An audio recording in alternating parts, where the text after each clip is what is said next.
Hello everybody. I'd like to talk to you today about a case of a tree on the border. Two neighbours, Mr. Israel and Mr. Levi. Their back gardens are next to each other. They have a fence which is joint property dividing between their two back gardens. On the side of Mr. Israel is a big tree. It's been there for hundreds of years. A big tree. The whole trunk of the tree is in Mr. Israel's back garden. But this tree has been growing in a funny way. And all the roots are actually going underneath the fence, and they're in Mr. Levi's back garden.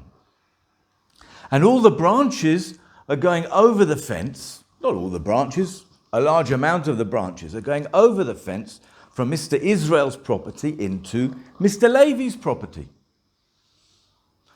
Mr. Levi has some complaints about this tree.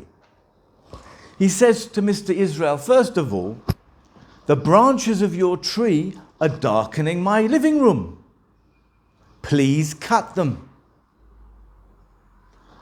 The second complaint is that the roots are damaging the fence. There are cracks appearing in the fence in the wall that divides between our two back gardens. Your tree is causing damage to my fence. Please fix it.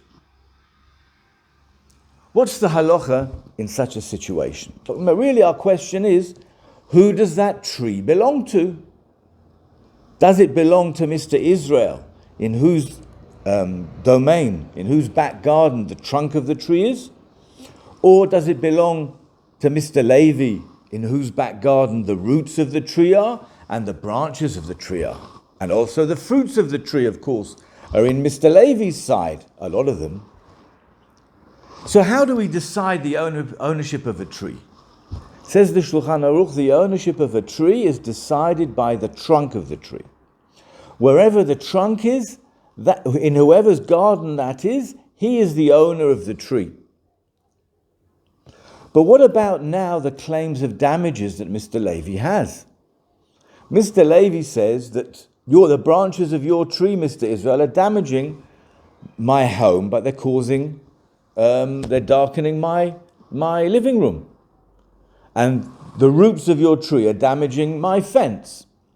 As far as these damages are concerned, as far as the damages from the branches to the house of Mr. Levi is concerned, seeing as the damage that's being done is not a direct damage, it's not like Mr. Israel is throwing rocks at Mr. Levi's home. He planted a tree, or a tree was planted in his property, it doesn't make any difference. And slowly, the branches have been growing, and eventually they've got to a situation where they're causing damage to their neighbor. But it's the only type of damage between neighbors where we obligate a neighbor to remove that damage is where the type of damage is that it's like they're shooting arrows at the neighbor. And here you can't compare it to that. And so therefore the halacha is that in such a case, it's the damaged party that needs to keep away. And so it's Mr. Levi that has to cut the tree and not Mr. Israel, the owner of the tree. He would of course be allowed to. Mr. Israel couldn't object. He could cut off the branches however he needs them. He could actually cut them off up until the fence. He doesn't have to have Mr. Israel's branches in his property at all. But it's up to Mr. Levi to do that, and it's his expense. As far as the roots are concerned, it's the same thing. Mr. Levi is allowed to cut off those roots. All the roots he can dig down in his property and destroy all the roots of Mr. Israel's tree that are coming into his property. But he has to do that. As far as the damage to the fence is concerned, as I said, Mr. Israel is not solely responsible for that, because it's not like he was throwing arrows or throwing stones to cause damage. It's not a direct type of damage.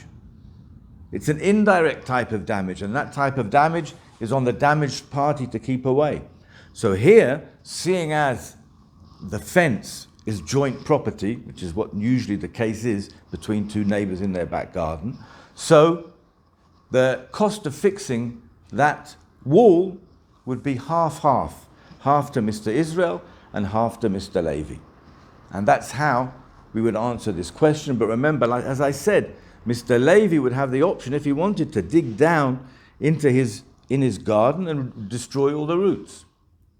What if Mr. Levi decided to dig a well right next to the wall?